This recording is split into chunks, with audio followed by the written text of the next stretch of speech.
नमस्कार मित्रों, स्वागत है हमारे YouTube चैनल पे। मैं पंचम गुप्ता आपका हार्दिक अभिनंदन करता हूं। आगे बढ़ते हैं। एक LIC एजेंट को कितना कमीशन मिलता है, इस टॉपिक पे बात करेंगे। छोटा सा ही वीडियो है, लेकिन काफ़ी लोग इस प्रश्न को करते हैं कि एक LIC एजेंट को क्या मिलता है, एक LIC एजेंट का कितना कमीशन होता है, एक LIC एजेंट कितना कमा सकता है और एक LIC एजेंट को कितना % कमीशन उसके खाते में जाता है और लगभग औसत एजेंट कितना कमाते हैं। वो सारे के सारे प्रश्नों का जवाब इस वीडियो में दूंगा।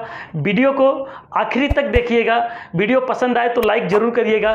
चैनल पे पहली बार आए हैं तो चैनल को सब्सक्राइब जरूर कर लीजिएगा और साथ ही साथ इस वीडियो को काफ़ी लोगों तक भेजिए, काफ़ी लोगों तक पहुंचाइए, ताकि और लोगों को भी पता चल पाए कि LIC में एक कमीशन मिलता है और वो लोग LIC को जुड़ के, LIC को ज्वाइन करके, LIC में एजेंट बन के अपने भी जीविका का साधन बनाएं, अपने भी रोजगार पाएं और LIC बिजनेस को दिल से करें।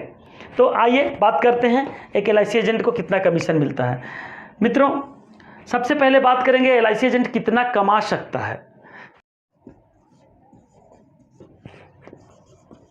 ये बहुत बड़ा प्रश्न है कि कोई आपका दोस्त LIC एजेंसी के व्यवसाय में है, कोई LIC एजेंट है तो आपसे परिचित है, तो वो कितना कमा सकता है, उसकी इनकम कितनी हो सकती है। तो इस सवाल का जवाब देते हुए मैं कहना चाहूँगा कि एक LIC एजेंट की इनकम लाखों रुपए मंथली हो सकती है। एक LIC एजेंट की इनकम 10 लाख रुपए मंथली भी हो सकती है। ऐसे भी LIC एजेंट हैं जो करोड़ों रुपया मंथली कमाते हैं। जैसे कि हमारे भरत पारिक साहब हैं। भरत पारिक साहब की इनकम करोड़ों रुपये हो सकती है। राजेश सतुष्कर सर हैं, उनकी इनकम करोड़ों रुपए हो सकती है। दीपक धावलिया सर हैं, उनकी इनकम करोड़ों रुपए हो सकती है। वेंकटेश्वर राव सर हैं, उनकी इनकम करोड़ों रुपए हो सकती है।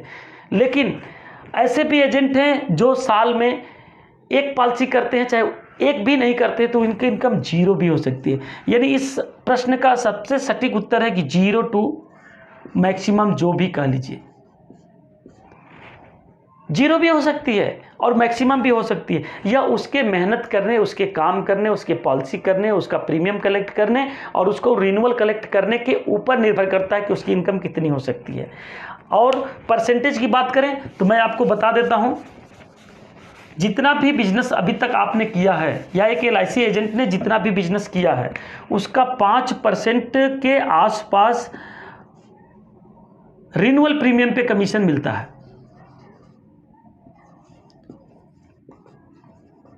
GST छोड़ दिया जाए तो रिन्यूअल प्रीमियम चाहे जितना होगा उसका 5% कमीशन LIC एजेंट को जाता ही जाता है लगभग। और अगर दूसरे साल तीसरे साल की बात करें तो दूसरे और तीसरे साल का प्रीमियम लगभग उसका कमीशन 7.5% के आसपास होता है। किसी प्लान में कम भी होता है, किसी में ज़्यादा भी होता है। हम एक एवरेज लेके चल रहे हैं कि लगभग 7.5% के आसपास होता है।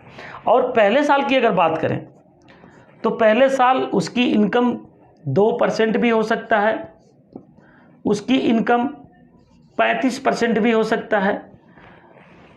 अब अलग अलग प्लान में, अलग अलग टर्म में, अलग अलग पॉलिसी में अलग अलग कमीशन दिए जाते हैं।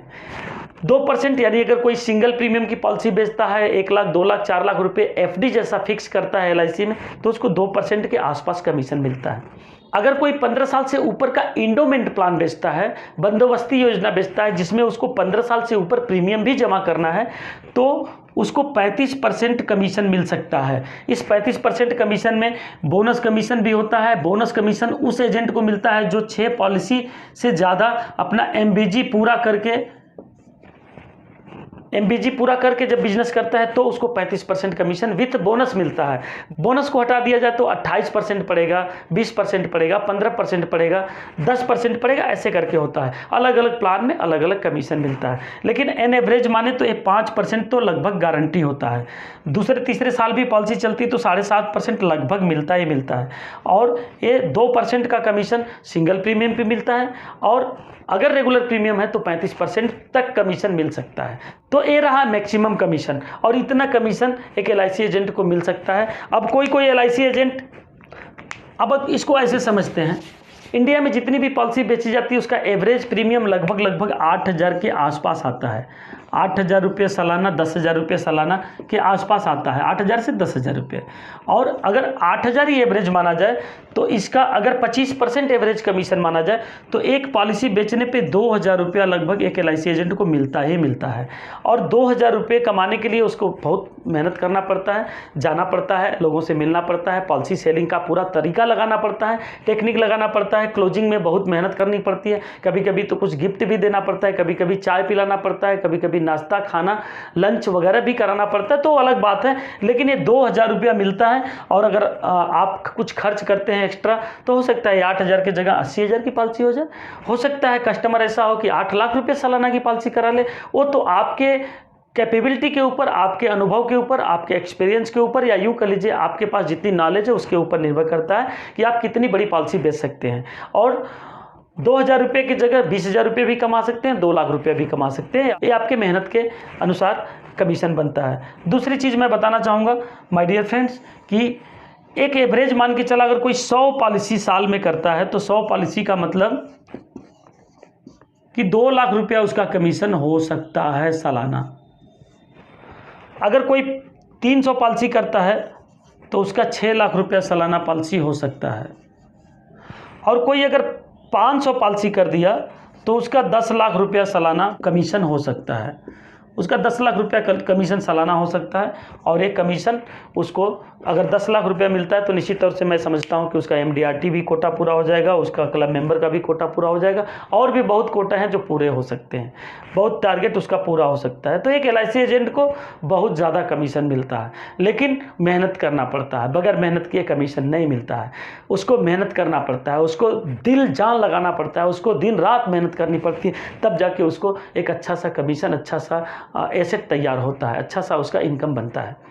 वीडियो अच्छा लगा होगा मित्रों, वीडियो अच्छा लगा होगा तो लाइक जरूर कर दीजिएगा, चैनल को सब्सक्राइब जरूर कर दीजिएगा, अपने जूनियर साथियों में, अपने एजेंट साथियों में जरूर भेजिएगा ताकि उनको क्लियर हो पाए कि कितना कमीशन मिलता है। और बने रहिएगा हमारे चैनल पे, आगे मैं आपको बहुत कुछ बताता रहूँगा, सिखाता रहूँगा और आपको इंश्योरेंस इंडस्ट्री का बादशाह बनाता रहूँगा। Thank you very much, bye bye and take care, have a nice and fantastic day for you, your team, your family and your prospects. Bye bye and take care.